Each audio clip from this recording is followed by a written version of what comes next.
pastel has this quality about it where you can make marks that express your feelings or express a texture or express anything for that matter. You can also make it smooth where you want it to feel calm in your painting. So I'm going to share with you some mark making techniques that will help you expand your vocabulary. I'm going to do one where I'm going to breeze over this sanded paper with the side of my pastel, and I'm going to take it a couple different directions, and then I'm going to blend it with my finger. And I'm making a circle with my ring finger like that, and let me add a little more so you can see.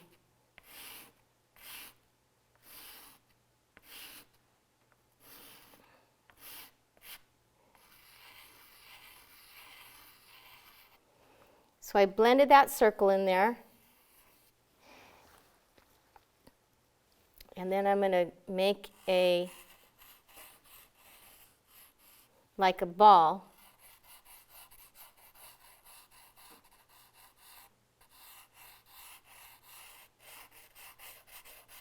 With the side of my pastel. And what you can do is you can take your foam brush and erase to pull some of that pigment off. And you have to do it very carefully. And it creates like a highlight on that. And I'm going to add more of this color behind it, of course, so it looks like a ball. And I'm going to highlight on top of this just a little bit. You can see how that mark making, it's very smooth, and it looks like paint. And my ball there is a little off in terms of shape, but I think you get the picture. I think you get the idea of what I'm telling you with what I'm sharing with you.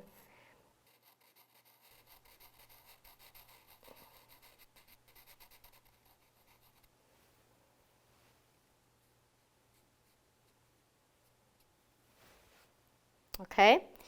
The next one that's a real fun one to do is cross hatching. That's when you take your pastel edge and you make like a cross grid of texture, and you fill in the paper, go up and down, vertically, horizontally. Cross hatching is a lot of fun to do because it's very random, and you're filling in this area with all these marks layered and layered and layered. And you can see I'm starting to build up that ball that I first started.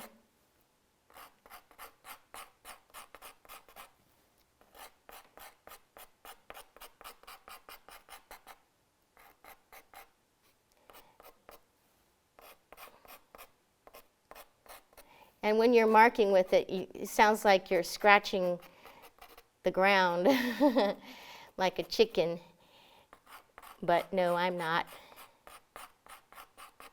So there's the ball, and then I'm going to add a cross-hatched highlight on it.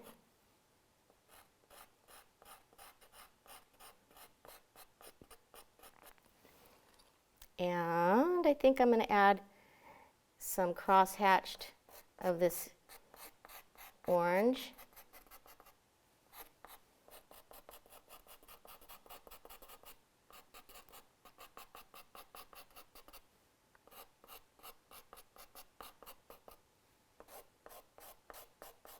Fill in all the spots with just lines.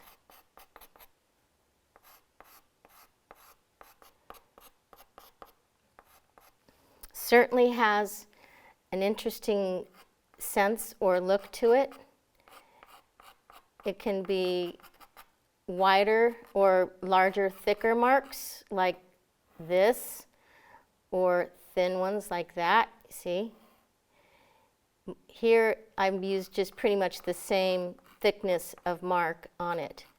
But that makes it really interesting and rather exciting. I'm going to add a little bit of yellow for the highlight on this with a couple of scratches. And I think that looks pretty cool. Let's add a little bit darker right here on that side. And another really interesting way of applying marks is with stippling. Stippling is like raindrops, if you would call it that. It's like just adding a lot of little tiny dots.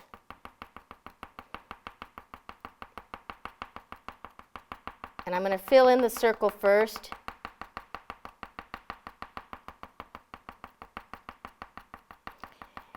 You can probably do this to a certain fast-paced tango or rock and roll song.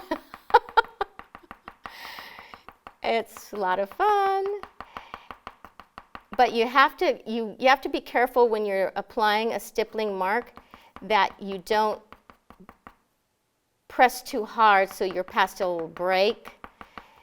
If your pastel does break, there are ways to repair your broken pastel by taking the pastel dust and putting it into a plastic sealed baggie, and you add some distilled water to it and crush up all the pieces into a microfiber dust or into a micro dust, and then add distilled water to it and mix it up into a paste, and then you can roll it into a stick, and you have a whole nother pastel, brand new. I would do something like that outside though. I wouldn't do it inside the house because the pigment could transfer on to your floor or your furniture or whatnot. Now it has this really interesting texture to it, and I'm going to add the orange behind it.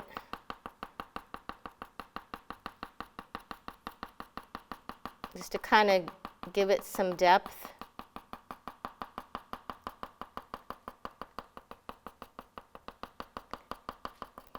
Like a woodpecker, I don't know.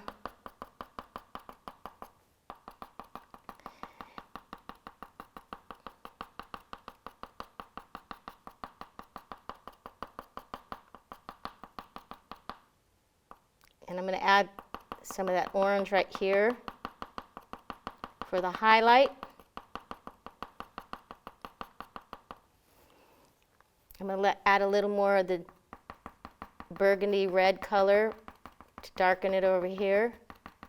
And I'm applying more weight and more pressure in the shadowed area here.